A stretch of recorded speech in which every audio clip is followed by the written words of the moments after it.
Hi అండి, welcome to MV food bites. ఈరోజు మన ఛానల్లో గుమగుమలాడే గుంటూరు స్టైల్ గోంగూర పులావ్ రెసిపీని మీతో షేర్ చేస్తున్నాను. ఐరన్ పుష్కలంగా ఉండే హెల్దీ గోంగూర పులావ్ని పిల్లల లంచ్ బాక్స్లో పెట్టారంటే బాక్స్ ఖాళీ అవ్వాల్సిందే. అంతేకాదండి, ఇంటికి ఎవరైనా గెస్ట్లు వచ్చినప్పుడు ఈ గోంగూర పులావ్ని చేసి పెట్టారంటే మీరు చేసిన గోంగూర పులావ్ రుచిని వాళ్ళు రోజులు గడిచినా మర్చిపోరు.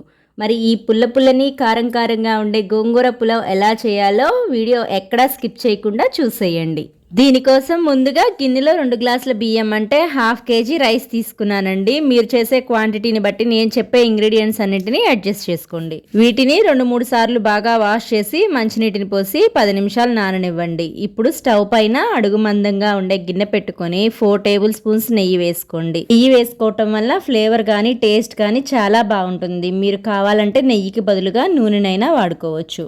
ఇప్పుడు ఇందులోకి 2 ఇంచుల చెక్క, 7-8 లవంగాలు, ఓ జాపత్రి, 2 స్టార్ అనాస పూలు, ఓ టీ స్పూన్ షాజీరా, 3 యాలకులు, ఓ బిర్యానీ ఆకు, కొద్దిగా రాతి పువ్వు వేసి అవి కాస్త వేగాక ఓ పెద్ద ఉల్లిపాయ సన్నని తరుగు వేసి అవి కాస్త కలర్ చేంజ్ అయ్యే వరకు వేపాలి. అప్పుడే ఫ్లేవర్ బాగుంటుంది. ఈ విధంగా కలర్ చేంజ్ అయ్యే వరకు వేపిన తర్వాత కొన్ని జీడిపప్పు పలుకులు వేసి 1 నిమిషం వేపిన తర్వాత 2 రెమ్మల కరివేపాకు, 6-7 పచ్చిమిర్చి చీలికలు, ఓ 2 టమాటా ముక్కలు, ఫ్రెష్ గా దంచిన అల్లం వెల్లుల్లి పేస్ట్ 1 టేబుల్ స్పూన్ వేసి వీటన్నింటిని మీడియం ఫ్లేమ్ మీద అల్లం వెల్లుల్లి పేస్ట్ పచ్చివాసన పోయి టమాటా ముక్కలు మెత్తబడి స్కిన్ సపరేట్ అయ్యే వరకు ఈ విధంగా వేపుకోవాలి. ఇప్పుడు ఇందులోకి 2 పిడికిళ్ళ ఎర్ర గోంగూర వేసుకోవాలి. మనం తీసుకున్న 1/2 kg రైస్ కి ఈ గోంగూర కరెక్ట్ గా సరిపోతుంది. ఇప్పుడు ఈ గోంగూరని మీడియం ఫ్లేమ్ మీద ఉంచి కలుపుకుంటూ ఇలా మెత్తబడే వరకు వేపిన తర్వాత రుచికి సరిపడా ఉప్పు, 1/2 టీ స్పూన్ పసుపు, 1 టేబుల్ స్పూన్ ధనియాల పొడి,